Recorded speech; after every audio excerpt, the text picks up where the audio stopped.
Hello, everybody, and welcome to the episode number 31 of the Creative Insider podcast. In this podcast, I had the pleasure to talk with Benny Mandos. Benny Mandos is one of the co-founders of Gutbag, a very young startup based in Mainz, Germany. And this startup has a very, very cool mission, which is cleaning the oceans, collecting the plastic of the oceans and make out of this plastic new products, which are backpacks. That's why it's called Gutbag. They started with this roll top backpack, and now they have many other products in their shop. I was fascinated about this startup because I found this company through a former colleague of mine. So yeah, it was really cool hearing their story in first place from the real deal founders, and I think it will be interesting for you too.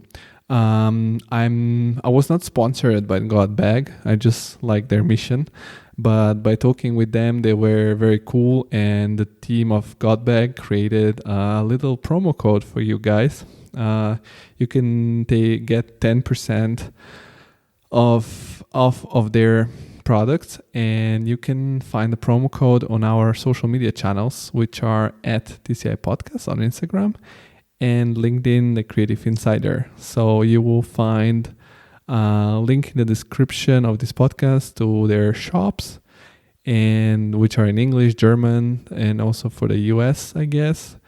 And then to get the promo code, just go on Instagram, the latest post, or on LinkedIn. You can just swipe because there are 2 slides, and you'll find a promo code.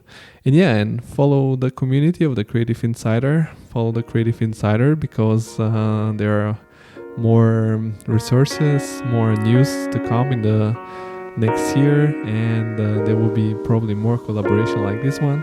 So stay tuned and enjoy the conversation. The whole world stops just like that.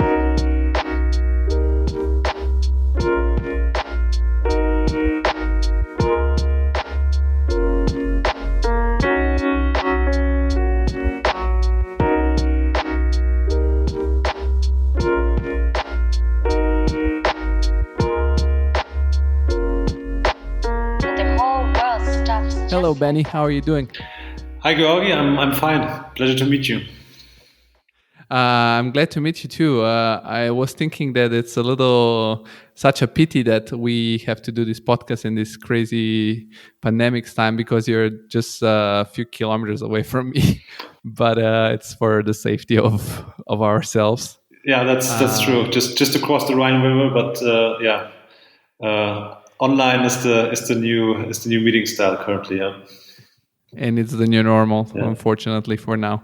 But I was telling you in our little chit chat before the podcast that your company, your startup, has been also an inspiration for me to start a podcast, because before starting, I was thinking about my ideal guests, and you and your company were among them when I was daydreaming about the podcast.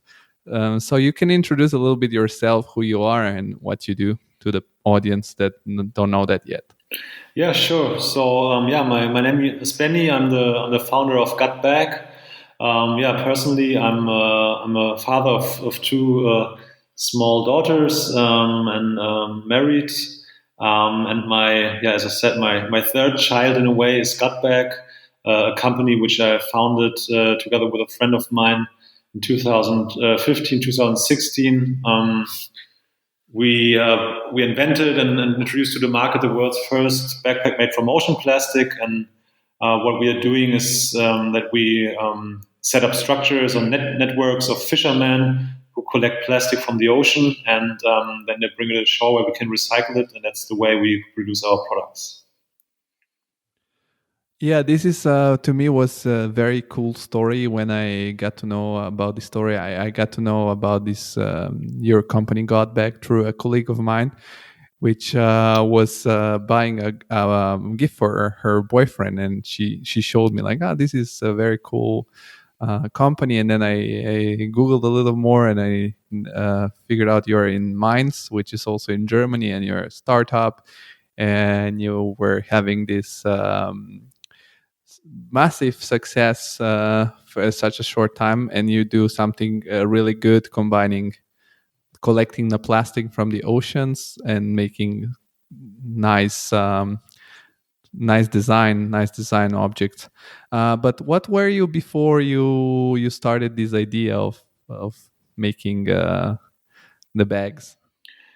Yeah, I first obviously I went to school, but this was a period of time I look back at something I really hated. I hated going to school, and I was also not good at it actually. So it was primarily because I really didn't enjoy to go there. I was the type of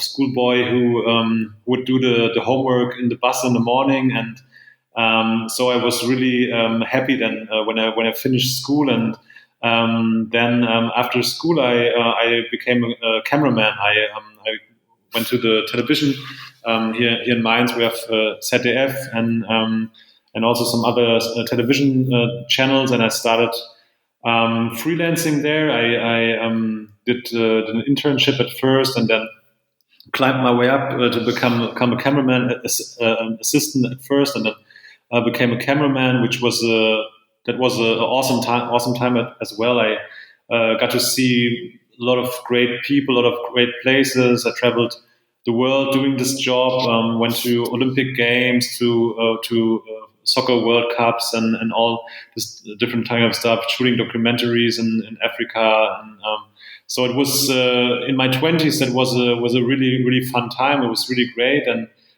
then later on, I founded a production company, a movie production company, and then later an agency together with my uncle, which was a really successful time for us. We did internal and external communication for big corporations, helping them with their project communication and primarily internal communication.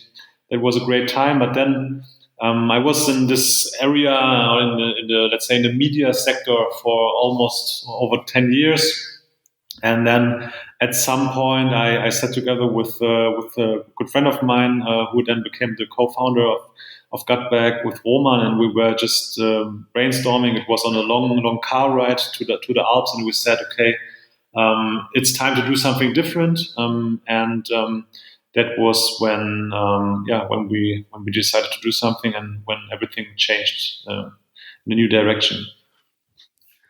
That's very interesting to me. I personally am an architect, and in my field, a lot of the architectural startups, are some students or young architects that have this skill, and they start a practice.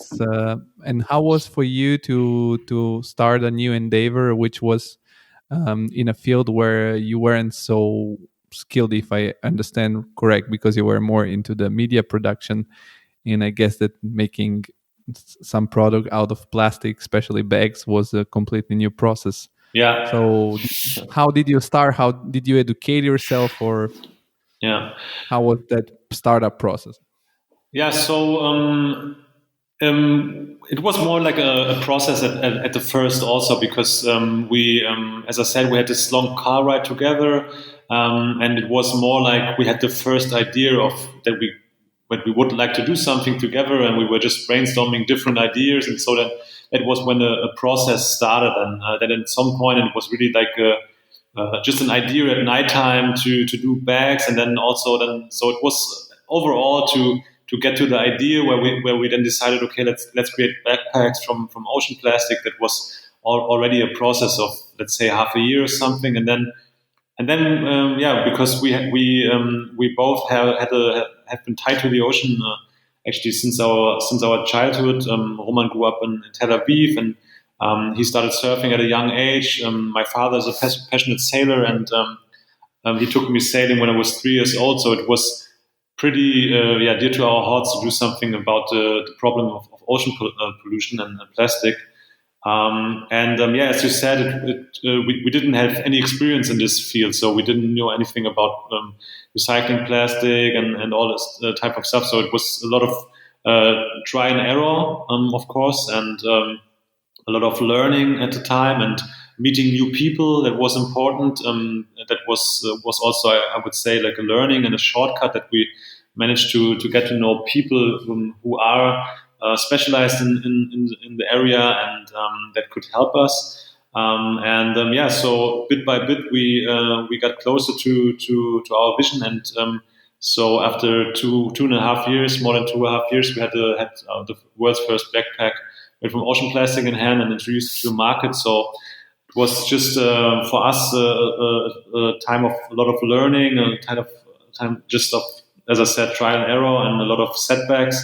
And at the same time, also because you mentioned the founding phase, we were bootstrapped, so we didn't have any up until today. We don't have any investors on board, and so we worked full time in our jobs and did Gutbag as a passion, as a side project at first, and that was also extremely tough at the same time because we were working a lot of late nights, a lot of weekends, but somehow managed to push forward and to get through this time, and it was just a lot of curiousness and of learning. And I'm curious, the first time you had the idea, to make something out of the plastic in the oceans, did you think we're gonna do just something, or you already knew it's gonna be bags? Because I guess that when you don't, I mean, I didn't know before I discovered your company that you could do bags out of plastic. So how did the idea of bags came? Yeah, we had the ideas of backpacks in the first place, and then we decided we wanted to create bags, and then in the same process, then we had the idea of making these bags from recycled ocean plastic, and we knew that it's possible to recycle PET bottles, and then we thought, why wasn't it possible to extract or bring plastic PET from the ocean and recycle this PET, and so that was how the idea then started. So in a way, it's more than also a bit of a coincidence and a bit of just ideas and brainstorming, and it came together. It wasn't a clear strategy behind it. It was just more of coincidences and of ideas that we then focused on and pursued.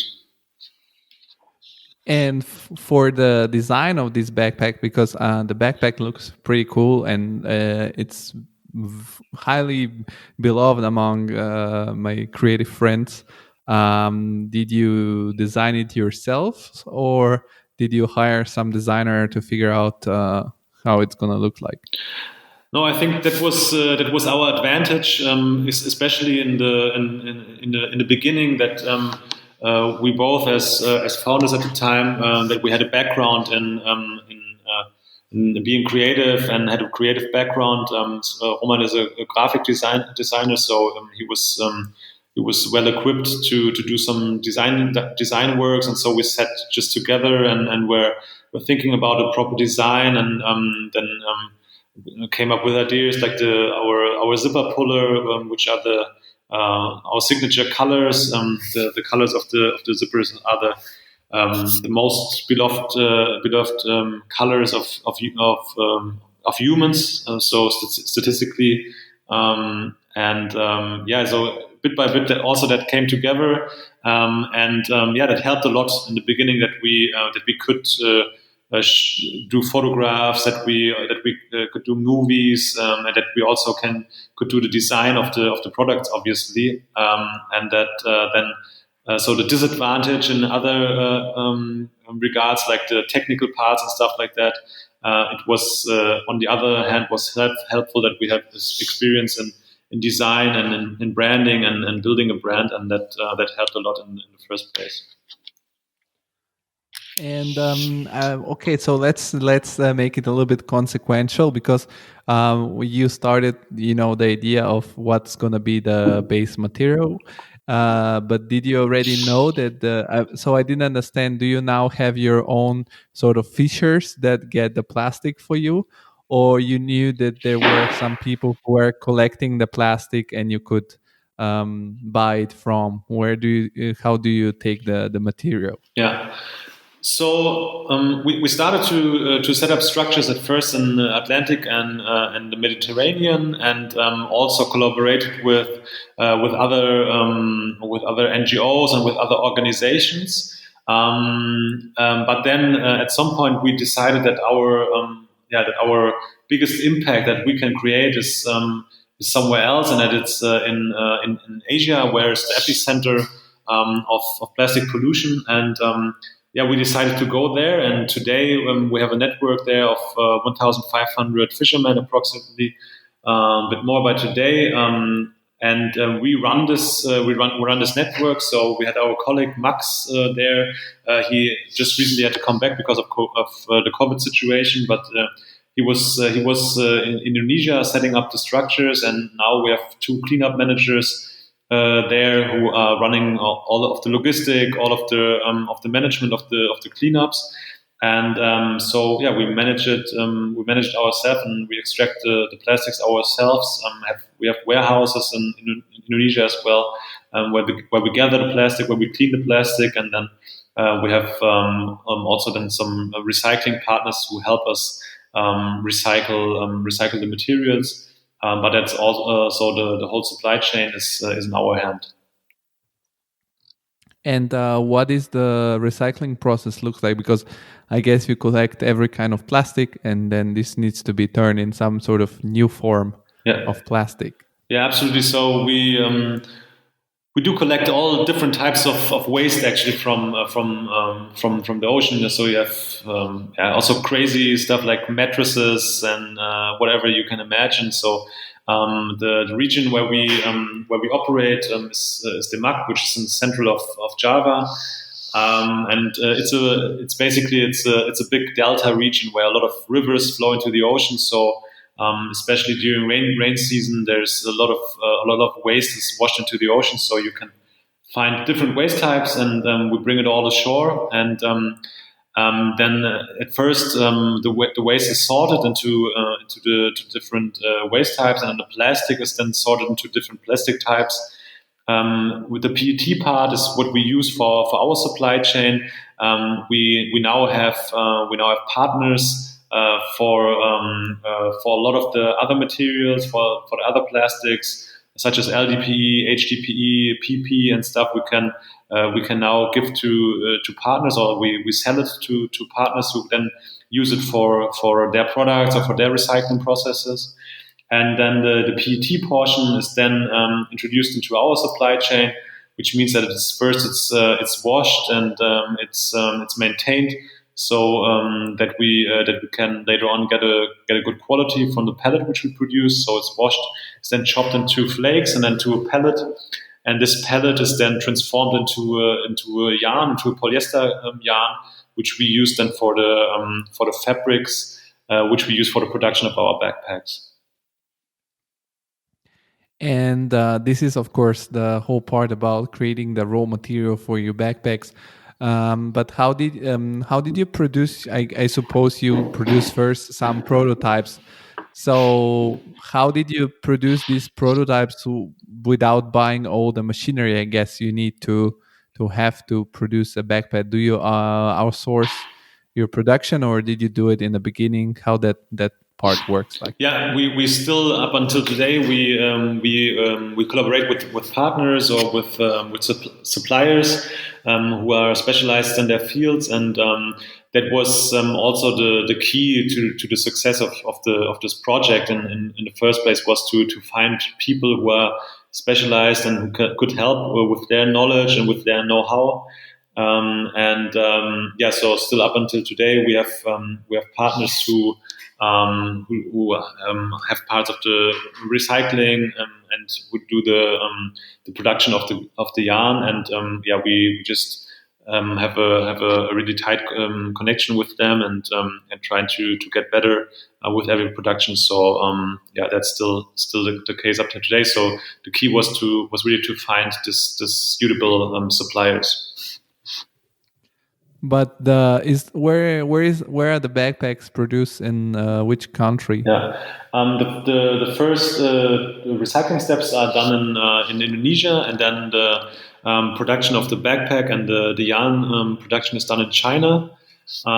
We discovered early on that basically the best manufacturers you can find for this type of labor you can find in Asia and in China, because the garment production basically in the last decades was primarily done in China and Taiwan, so that's why we've been bound to China in the first place, and we set out to just find partners there who are working under standards and certifications that we found to be eligible for us, and which we as a company can rely on. We did hire supply chain manager in China, who is a team member of us, Peyo, who was there on ground and helped us to identify partners which we know of are having good conditions for the workers, and have also the technical knowledge to help us and go through the process that's needed. Yeah, that's very common. I've had already on my podcast Dan Black. He's the co-founder of Black and Bloom, and they have a very similar philosophy to yours. They make those lunch boxes you can carry with you, but they're made out of I think iron, and they're like metal for sure, with bamboo tops.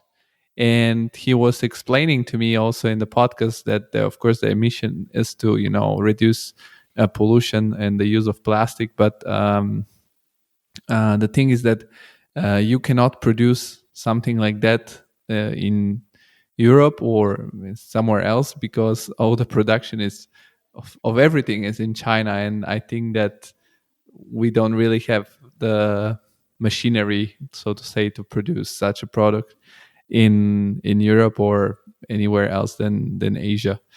Yeah. And but I guess that setting up a product like industrial production as yours is, it's not a cheap thing to do. So how did you do some sort of market research when you were starting? Because there are a lot of companies who does this MVP, their minimal viable product, just to do a little bit of market check to see if people will be interested in buying this.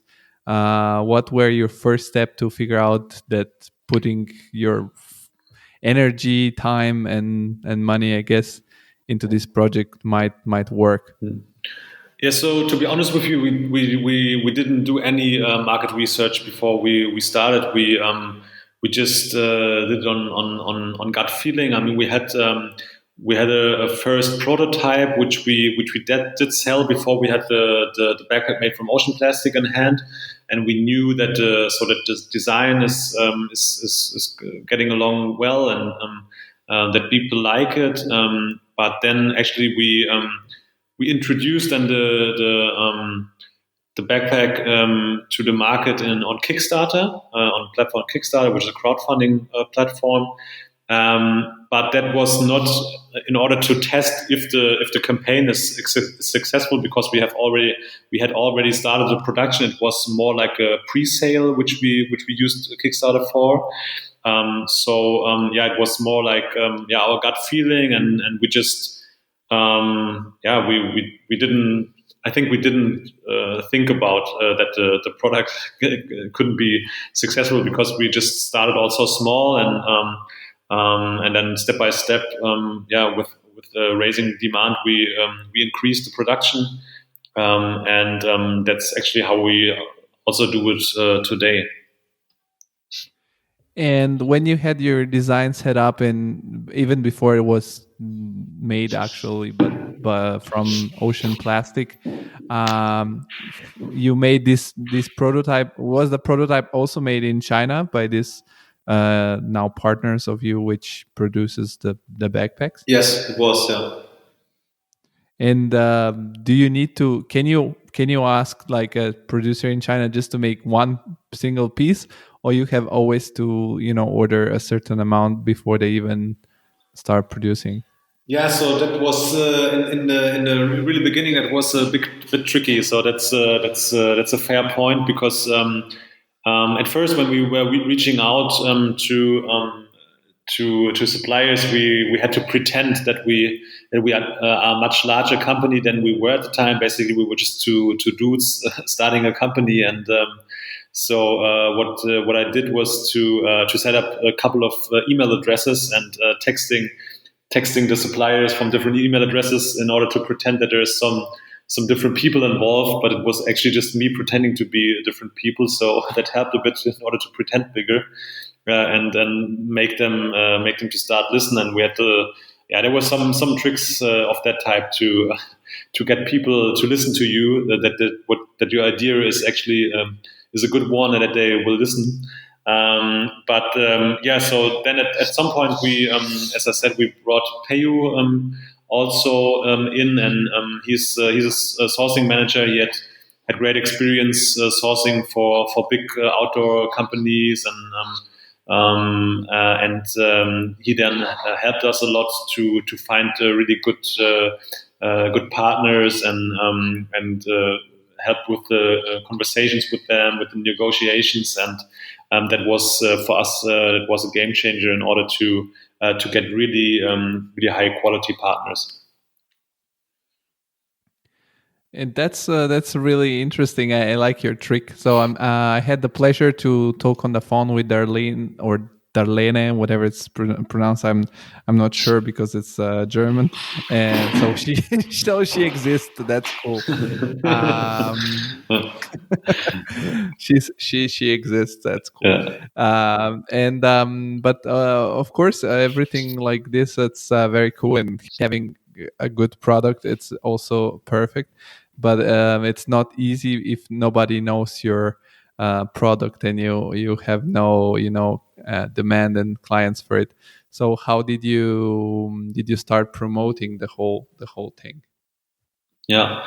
At first, the first start, so as I just mentioned, was the Kickstarter campaign, and as I mentioned, the 2 years or 2.5 years before that was a really tough time, and actually it was we had the product in hand, so we had the final prototype in hand, and it was a bit of a situation where we couldn't believe that the product is now ready and that we can start, and then we were a bit overwhelmed because we weren't expecting, because when you do a sampling round and you try to get a sample ready, you never know if the next version will be the finished version, because sometimes they screw up, or it comes in a different type than you would have expected. So then there was this product, and it was okay for us to start and to launch, and then we. An overnight action. We started this Kickstarter campaign and trying to read as much as possible how to launch a product successfully in Kickstarter, and then we got going, and through the Kickstarter campaign, we had our first backers and our first customers, and after that we after the Kickstarter campaign was done. We did set up a small shop and started selling the product there. And we at first we did some Facebook ads and stuff like that. And then I think the first real bigger step was then that we had a lot of PR attention. So there were newspapers and radio stations and television stations then reporting about our project and what we are doing and stuff like that. And that helped a lot to grow the company. And then over time, in 2019, we just got better and better in online marketing and doing all this types of stuff that we had done. Roman left the company actually in the beginning of 2019 because he was just exhausted after the 2 years of development, and he then was unsure if he would want to go in like a real self-employment and to leave his job. So he decided to not continue to go with Gutbag, and I decided to go all in, which is also important to mention. And then a little later in the year, Martin joined, who is now our CMO, and he also brought a lot of experience in the in online marketing to the company and helped grow the company further. And then besides PR, a little later, I think for us the second point which really grew the company was to start influencer marketing.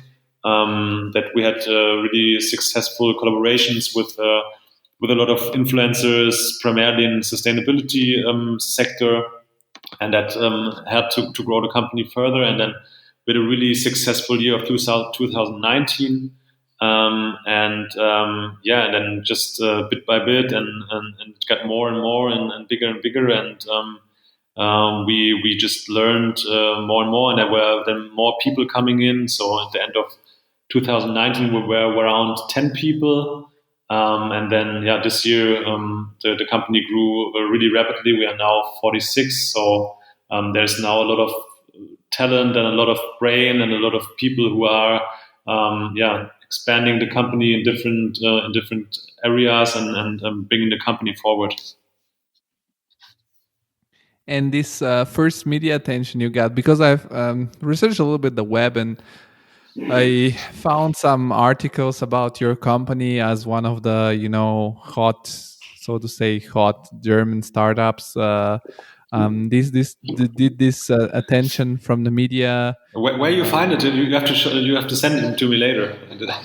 When I found it, I don't remember the exact issue it was, but it was a big magazine.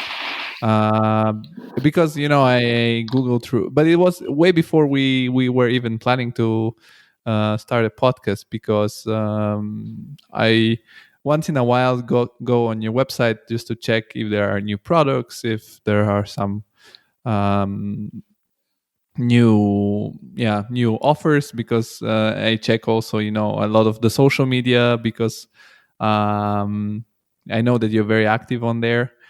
And I was wondering if this media attention came by somehow naturally, or you were also, because you said you were very good in brand strategy. And I have my girlfriend herself, she works in an agency that makes brand strategies, and I know that they also work a little bit with media. So they sort of, tell the media that there are these interesting products, and then the journalists are interested in stories, so they write about it.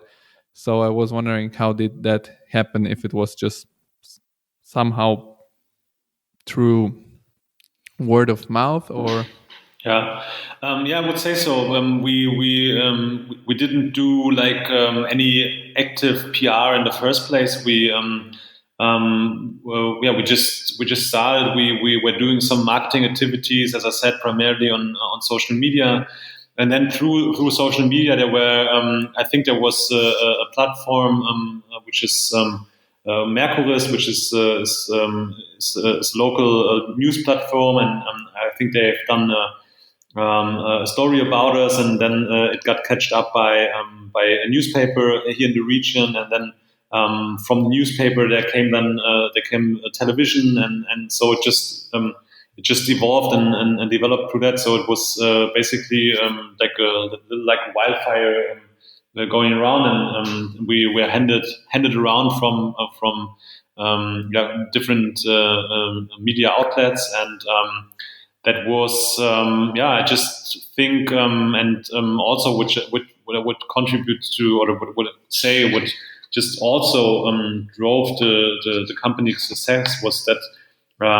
when we started to develop the bag, and when we started with this whole thing, when you look back in 2015, 2016, there was basically no one talking about the issue of plastic pollution and things like that. And when we introduced the bag in 2018, and then I remember in the beginning of 2019, there were a lot of media outlets reporting about the issue, and about the Great Pacific Garbage Patch, and the issues of plastic pollution and what it does to the environment and to ocean inhabitants, and obviously that this awareness about the problem, and the increasing awareness of people about the problem, because there was so much going on in the media about it, that helped us a lot, because we were there already and have some sort of a solution to the problem, and to recycle this plastic, and that helped a lot. And because the media also was interested in the topic, they were extremely happy to support us, and to publish our story and our approach, and that helped a lot, so that the attention about the problem grew at the time. Yeah, and I've read recently a book. It's called oh my god, it's called Contagious, and has nothing to do with illnesses. It's from this professor who wrote about how things become popular. And there was one chapter in which he was saying that there are some weird phenomena which are very short term but still happens. That, for example, he made this example that when the first Mars rover land on Mars, a lot of people bought the bars, like the the eatable bars Mars. And I was wondering, you were also, you have this very very green philosophy and sort of green power in your brand and company. Was the phenomena Greta Thunberg in the period where she was always the headline in the news, did that had any impact on your business? Did you notice something like that? Oh, now people are more into this topic, and especially young people who are the one that mainly are into buying cool gadgets and stuff.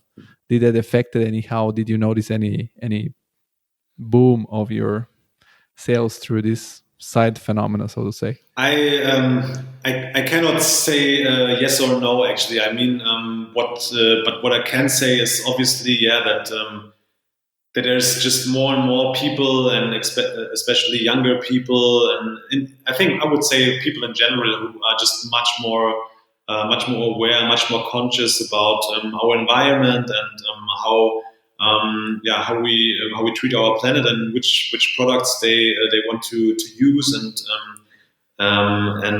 to buy.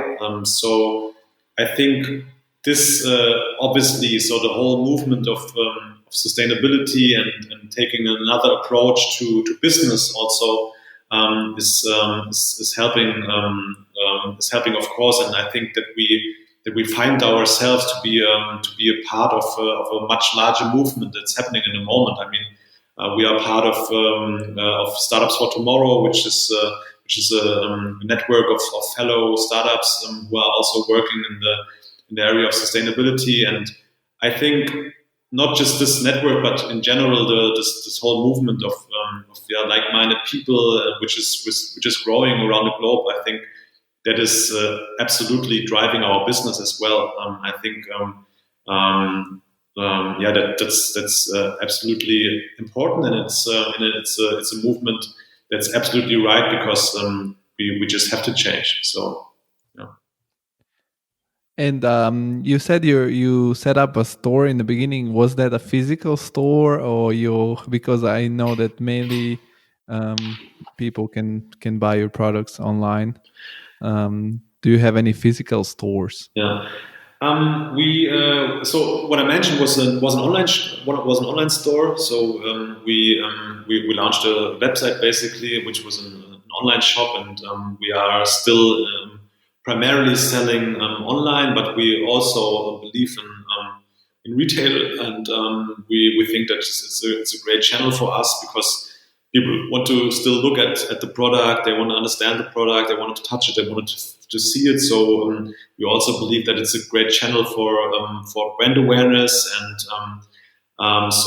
we started collaborating with retailers early on, and we do so up until now, and we are now represented in 170 retail stores in DACH region, and now as we approach other markets in Europe and also in the US, we also do the same thing. So we have a focus on online, but we still believe that having good retail partners and being represented in stores is really important for a brand. I didn't hear very well. Where in which part of the world you ship your products? So we do actively sell now in the DACH region. So in Germany, in Austria, and Switzerland, and we did set up a daughter company in the US just a month ago, and we started selling there. We do ship actually globally, but actively we are in this markets now, and we also start selling in the Nordics, UK, and Netherlands or Benelux beginning of next year. That's what's on the horizon. I'm asking you because there are a lot of international listeners, so that if somebody is curious to go check the website and the Instagram feed and the page, so that they know. Do you also? I have a lot of listeners from Italy because originally I'm from there, and I had some guests from Italy. Do you also? Could you ship to Italy too, for example? Yeah, we do. We do ship to Italy as well. We just not actively doing marketing activities there. We are not actively talking to retailers there in the moment, but we definitely will also go to Italy more actively really soon. But we can already take orders and ship to Italy. So everybody who's interested in getting the Gutbag, check our website. Yeah. Yeah, and I want to mention that of course I'm not I'm not doing this podcast just because you asked me to or you paid me to. I just think that the mission of your company is very very valuable, and it's worth to spread the message because I think it's a win-win where the users get a cool product that they can cool object they can use, and in the meanwhile you're cleaning the oceans, which it's very important. But referring to this topic, I was curious at which point you decided to go with partnering with influencers, because for example, I think that my friend who introduced me your company, she got to know your company through influencers. And how did you pick who to partner with? How did that process look like? Because now this is very very popular topic in general. Yeah. About spreading a product or a message. Yeah, I mean, we were basically looking for influential people on Instagram who have shared interests, who are contributing to same cause, and we did then found a lot of guys and people we have long term cooperations with, like Luisa Dellert and other ones that helped us to grow our brand, and who are also really involved into sustainability, we just identified them also browsing through Instagram, or then we got some recommendations, and we just contacted them, and they were excited about the brand as well, and they wanted to help to grow it, and then we started the collaboration. So that was really good luck for us also. And at what point of the story, of the short story so far of the startup, you thought it's possible to brighten a little bit the gamma of objects you have? Because Gutbag, it's the backpack, which is kind of in the name of the whole deal. But how did you figure out? And because you said your founding partner left the company, who was more the designing partner, as I understood. Then did you hire designers, which are now also helping you with figure out these other new objects you have in your website? Yeah. I was. I personally was also really pretty much involved into the design process. So I'm still up until today. But then in mid of 2019, there was Esther joining the team. She's now a product designer, and also the design department is still growing in the moment. We did then start to expand the product line. Obviously, we had our roll top bag, which was the first bag, but now we have a range of 12 products, like from a bigger weekender bag down to wallets and all these different types of stuff. So that was then developed primarily by Esther, we are constantly looking into new products which fit our brand, which fit our values, and what we think people in our community finds helpful.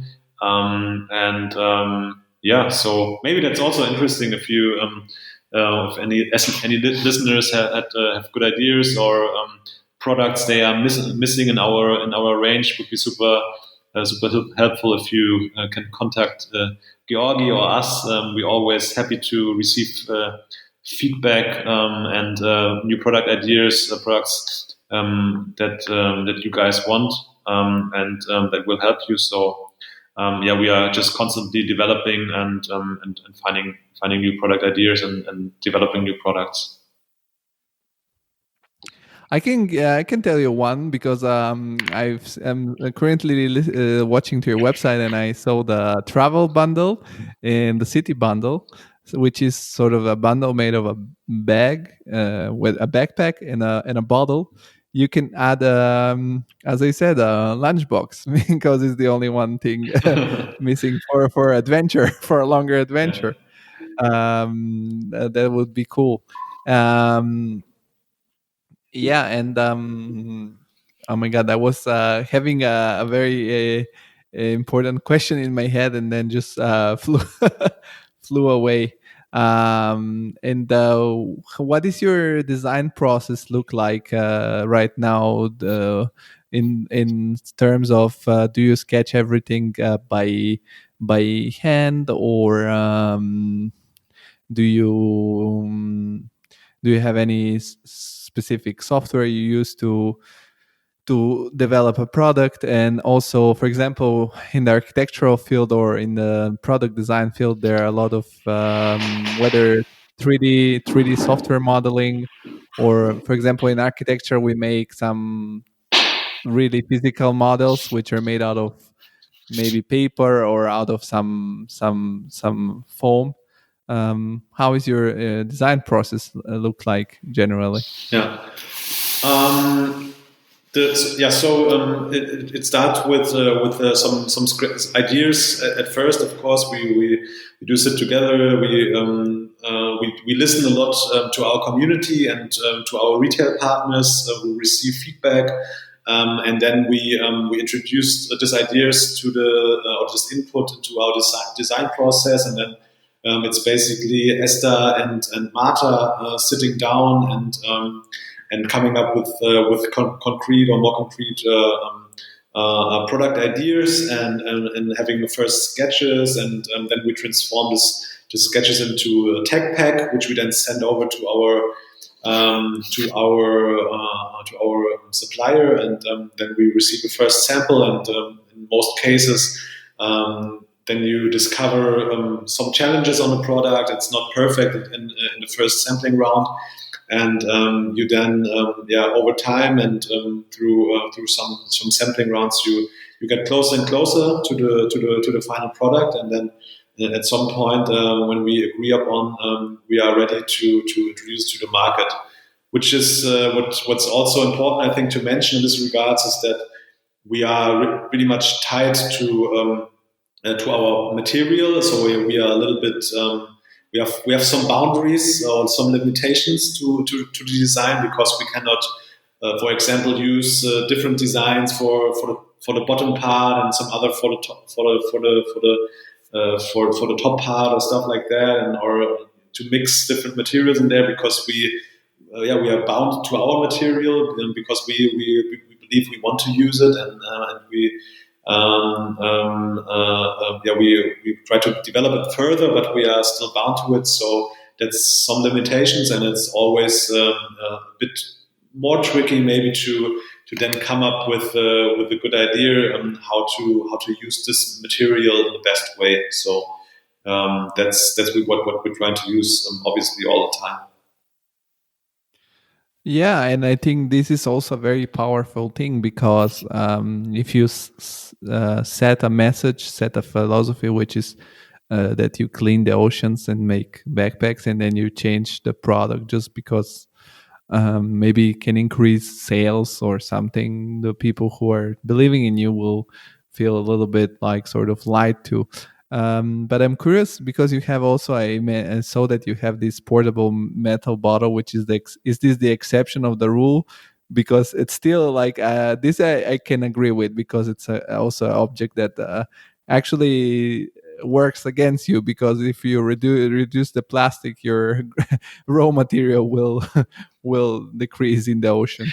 Yeah, we don't think the raw material will run out in any near future. So we can live with a metal bottle.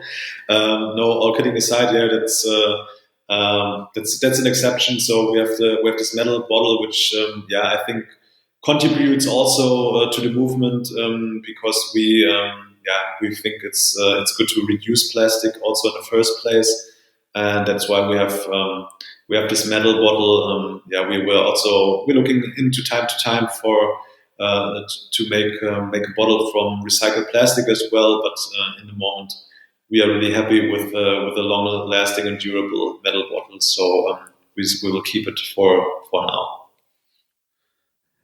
And before I ask you about Greta Thunberg, if her phenomena had any impact on your business, and now I'm wondering if COVID had any impact on your business, because your production is in China, maybe in the first time when Corona hit, that might have had any effect on you. And the other thing is that now most of the people, not everybody, for example, I'm not doing home office, but I'm still going around. But by the fact that people are staying more at home, maybe they need less bags or backpacks. Is that has that all these consequences, have that any impact on your business somehow so far? Yeah, I would definitely say so.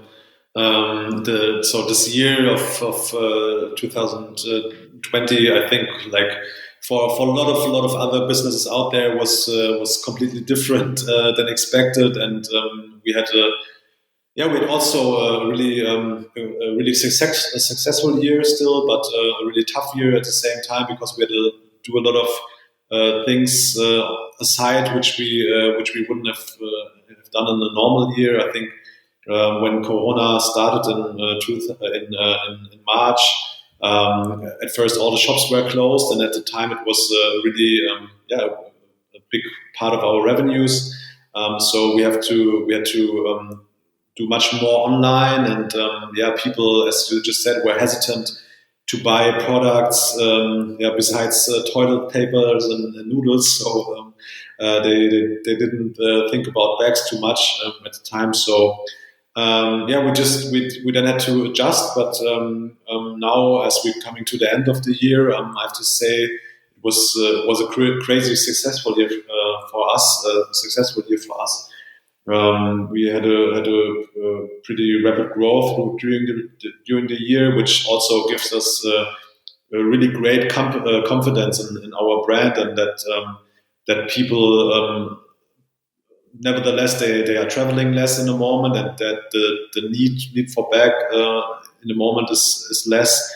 That they still want to be part of our mission, and that they want to contribute to this mission, and they keep supporting us, and that was what was really just great to see for us, that we can get through a year like this without people traveling, without people riding their bikes every day to work, and that was really great for us to see that we were able also as a team to react to the situation, and to come up with new ideas, and to come up with new ways of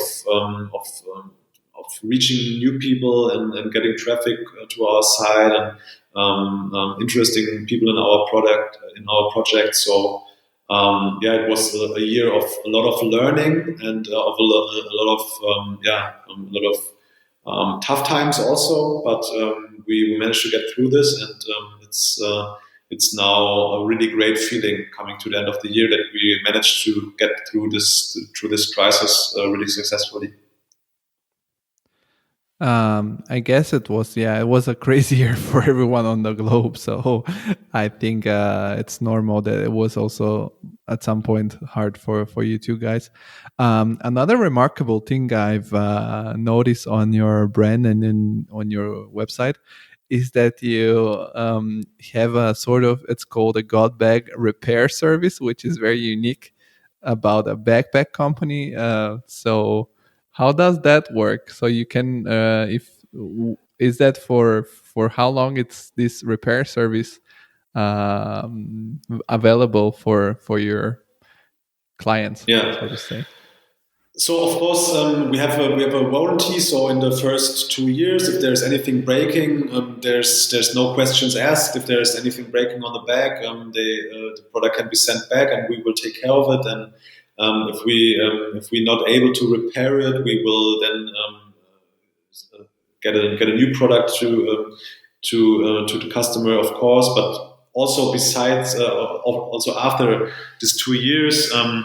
We will incentivize people to send the product back. I mean, at some point in the future, the bag will be used up, and it will break down, and then we don't want the bags to end up somewhere where we cannot control it. So that's why we invented the Gutbag Cycle, which means that. That we incentivize people to send the product back, so they get a coupon code for new purchase if they send it back to us when it's used up, and we can then use the raw materials from the bag and recycle it again, and then introduce it back to the system in order to get a circular system with our bags. There's still some work we need to do, and we still have some time, because we are still new to the market, and there's not many bags coming back in the moment. So we are still in the construction phase, and to get the final touches on our Gutbag Cycle. But we will have it. We have it in place soon, and. I think it's just a good thing to get it back to us, and having not littering our oceans again sometime in the future. So that's why we did set up the cycle. And related to your Gutbag cycle, I was thinking you were telling me that in the beginning of your endeavor with the startup, you were working a full-time job, and on the side you were setting up this whole system and cycle that's now in place. And I was wondering, when you're in charge of a company like Gutbag, and now it's everything pretty much set up. Of course, you can always improve and tweak some points of the process. What are the major problems you deal in your average work day? What are the kind of problems you deal with? Yeah, so still, I mean, we are still in a way pioneers, and there is so just to bring a really tangible example is that we still have problems in our supply chain. There's constantly things we need to learn, and then maybe for example, then we have a really specialized coating, and then the coating applied to the fabric is then not there's some problem with it, so we have to deal with it. We then besides this type of stuff, I'm dealing a lot of with structures in the team currently, like how to get communication across the company properly, that everybody knows about everything that they need to know about. So yeah, for me now every day is obviously is different, and I'm also obviously I have to deal with financials. I have to take a look at all the different divisions now, and so for me, every day is different. Yeah. Doing a podcast with you now, so yeah, just different stuff. I hope talking to me is not like a problem to deal with. Just an appointment. No. There's much harder stuff, Georgi. Don't worry. There's really different stuff. Yeah. And you were mentioning that in the beginning, because a lot of startups try to get some investments from investors, which do that for work. Didn't you go with that in the beginning just because you wanted to stay more free, or because there was not enough support in Germany for this kind of projects? Because when I also started the podcast, I was willing to talk to people like you, for the simple fact that I was listening to another podcast which is called the Ground Up Show, which stopped at its 100th episode. It was made from Matt Davella. He made the movie Minimalist on Netflix. Mm-hmm. And he was talking to a lot of people who grounded up some businesses in the US. And I was thinking, okay, I want to do something similar with creative people, with European startups, for example, to tell the stories of startups in Europe. Mm. And I was wondering, why did you decide to finance such a big project on your own, instead of, for example, willing to find some investors maybe? Yeah, we bootstrapped in the first place, and we just grew the company organically. And I think you said it already in your question. We want to keep the company in our hands, and we want to do the projects and the things we would like to do. And I think it gives us just much more freedom to do stuff like, I don't know, setting up barriers in rivers, or contributing to Sea Shepherd or stuff like that, which we maybe couldn't do with if we have had investors on board who are more like interested in the revenues they can get from the company at some days. So I think for a company like ours, I think it's really important to be free of that, because I think we do a lot of things and a lot of stuff which doesn't make doesn't make sense on a business point of view. But we want to have the freedom to do it. So I think for us it's really important, and that's why we. Never say never. You never know. Maybe at some point in the future we need external money in order to, I don't know, go to other markets or to get projects going. We cannot do without foreign investors. But by now, I'm more than happy that we managed to get through with our own financials and grew from our own cash flow, and also through some loans from our bank. It worked pretty well for us up until now. So we think we can get the company much further without having an investor on board. Was there moments for you which were very, very stressful or scary from this point of view? Because I guess that, jumping in a new endeavor, leaving your safe job and maybe taking a loan, how did you have to deal with a lot of did you feel a lot of pressure, stress? How was that part? Yeah. Not so much being self-employed, because I was basically self-employed all my life. That was it was not.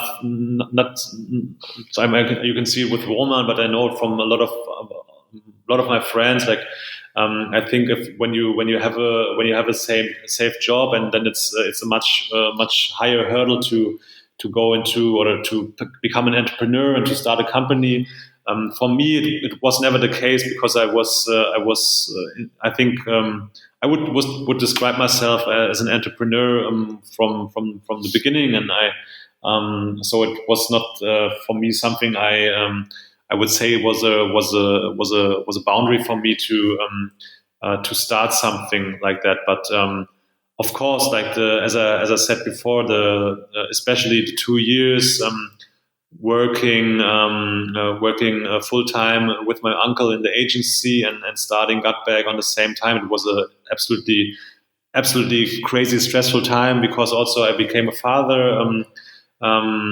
So my first daughter was born basically pretty much at the same time when we started Gutbag, and so that also then was a completely change and shift in my life. It was obviously really great and really joyful for me, but at the same time, as you know, like becoming a father is also a great responsibility, and it gives you the challenge, or you are all of a sudden you are responsible to feed a family and to obviously also to bring some money home. That was a really tough time. Absolutely. Because I was working on Gutbag, and I had my passion already in Gutbag. I was much more productive on my job in the agency and running the agency, and I was also not so interested anymore. I was also a bit fed up of talking to clients and getting new clients on board, and that was then not pushing the agency business forward. It was more like the agency business then was slowing down a bit at the time, and so that was in a lot of regards it was a really stressful and a really just tough time. And I think when I now look back, I think it was maybe one of the most challenging time of my life, and but now I'm extremely happy that I managed to get through this, and it was I was definitely a lot of times really close to being burned out, or to not knowing how to continue when you had some setbacks then, and you didn't sleep at night because we had the small baby at home, and then the next time you were doing some important things, and then working late nights. You can imagine it was just everything at the same time, and that was really tough looking back. And were you constantly fully supported by I don't know, family, friends, or were there moments even before you were starting where they tried to talk you out of this project by telling you, "Oh, this is madness. Why you're doing this thing? It's like I don't know, super risky and suicidal." No, I think there was nobody holding me back, and I think everybody was really supportive. I think there's sometimes as an entrepreneur, I think you feel alone. But I think for my family, for my wife especially, she was always really supportive. She supported the business also really actively. In the beginning, she was managing all of the financials and helping wherever she could. And I think in this regard, I always had the full support. I mean, obviously, for sure, like parents are, from time to time, they are a bit annoyed when you say, okay, I'm founding a new company, but I think that's something really normal with parents. But they supported my journey always. So I think there's just positive things to say about the support I received from everyone. And in the process, what do you think? I mean, were the major thing you learned about the business side of a company, and when you were growing the team, did you need to, maybe improve your? Do you have any, you know, leadership skills? Did you need to improve some leadership skills? Because as a passion, I have I read some books about business, about leadership, about finance. So which were the major skills you were lacking in the beginning of this whole project, which you think now you've gone further and you've learned a lot about it in the doing? Yeah. Yeah, I think this journey is just really about constant learning. I mean, when you start a company, you do all by yourself. You are in the financials, you are the designer, you are the marketing. You basically you're running it all by yourself, and then as you bring then people on a team, I think at first you bring people to the team that complete you and that help to do the things better you are not good at. And then I think then what's even a more crucial step is then at some point you need to bring people on the team who are better in the things you are good at, and to bring these guys in to then so that the company is not relying on you and on your skill set, but to that you have people on a team who are just really specialized in their fields and are better in the way you do things. And I think that's important. And so that's also, I think, a really great learning for me is that you have to constantly develop yourself, and you have to constantly just learn new things. And I do that. I read a lot of books. I read a lot of books about self-development, about entrepreneurship, and all this different kind of stuff, and that helps a lot in order to adjust myself and adjust my role and my position in the team all the time. Because as I just said, I mean, now we are 46, getting close to 50 really soon, and it's now a complete change to where we were at the beginning of the year, and it's a complete change for me again. And now I have to learn how to manage a team of 50 people, and how to be a leader, as you said, how to be good at leadership and in a different way. And I'm constantly learning on that in the moment. Are you 50 people just in Germany or all around the chain, so to say, of production? Yeah, we have 46 now here in Germany, and then we have Matthias. He's in the States, and we have then a team in Indonesia, and then Peyo in China, and then there's some other people. So I think in total it's 50, 55, something like that. That's it's quite a big team. And before the whole pandemic kicked in, was in your work also involved traveling a lot, or you were already set up for doing everything mostly digital? I wouldn't say I traveled a lot. I was in Indonesia. I was in China a couple of times. There.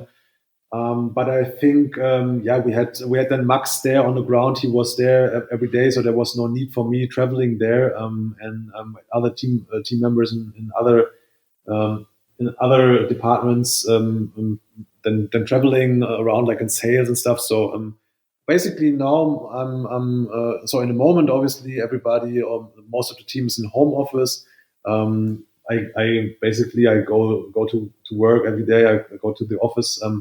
But I before Corona, I didn't travel like too much. I think I would say I mean, there's no regular before that because there was just 1 year before Corona actually. But I would say in a normal year, I might then travel once a year to Indonesia or to other cleanups. Maybe then travel once a year to US or other markets like that. And besides that, I have a pretty regular office job in a way. And is there a reason why this plastic issue it's so big in Asia, or bigger in Asia than the other parts of the world?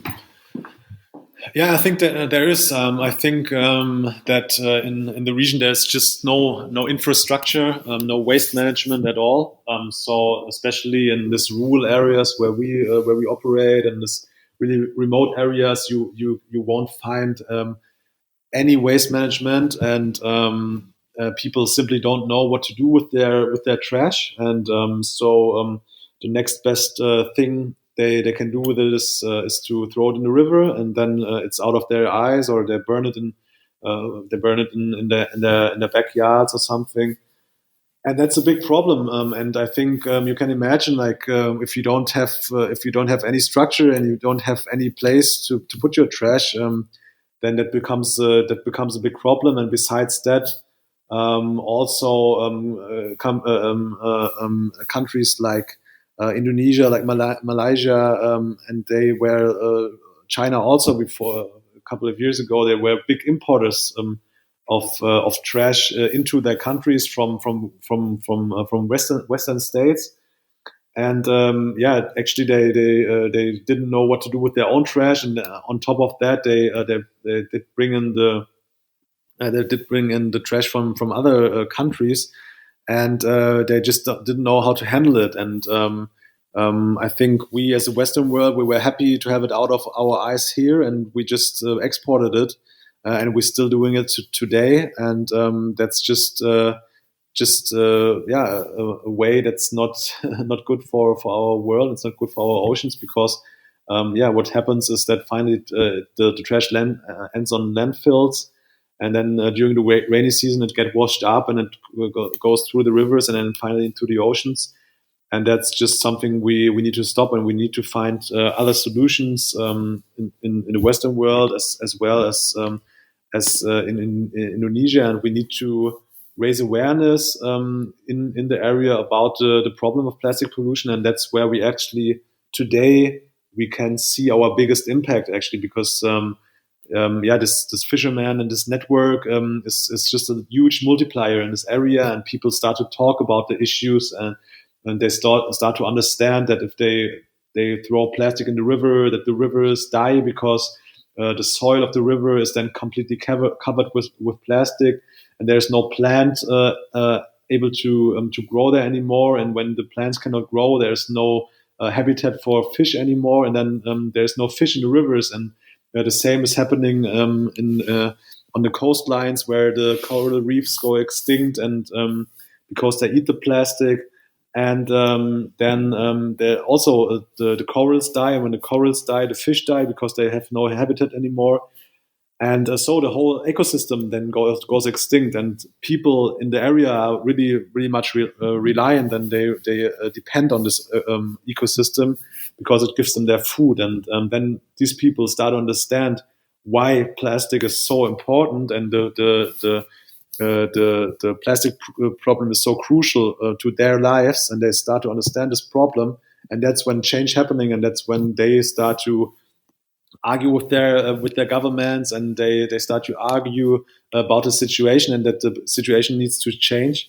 And that's what we can see in the moment in our cleanups and in the things we do there. And that's what's really what really makes us happy, and what really makes us confident that we are able to change something there. Yeah, I think that I can clearly notice you're very, very aware of the problem, very passionate about it, and the way you're trying to solve it. It's to me really amazing, and I really, really support the message of your company, because I think you are great at exactly making. It's a well saying. It's a nice saying to.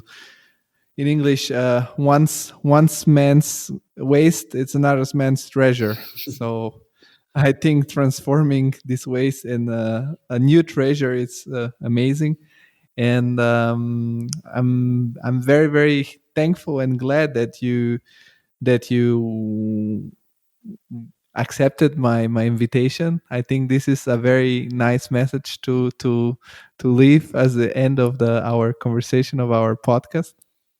I want to tell you that I hope that soon the pandemic it's gonna get over, and we can meet each other in person, as we're not very far away.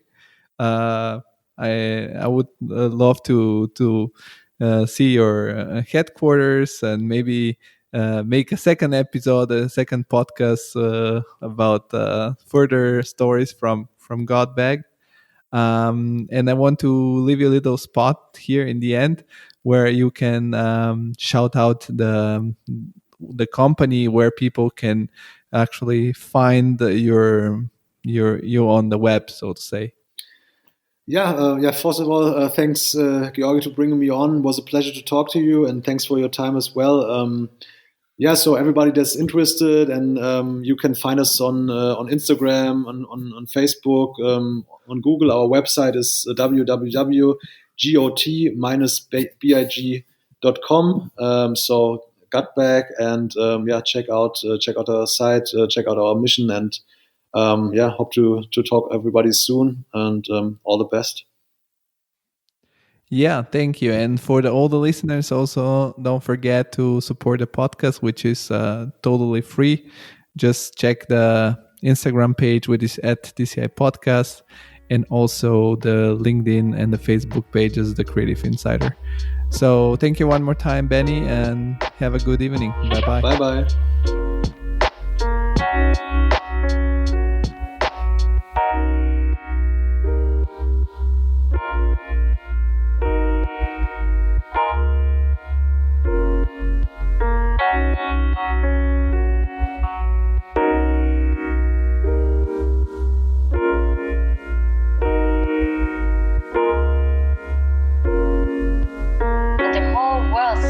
Just like that.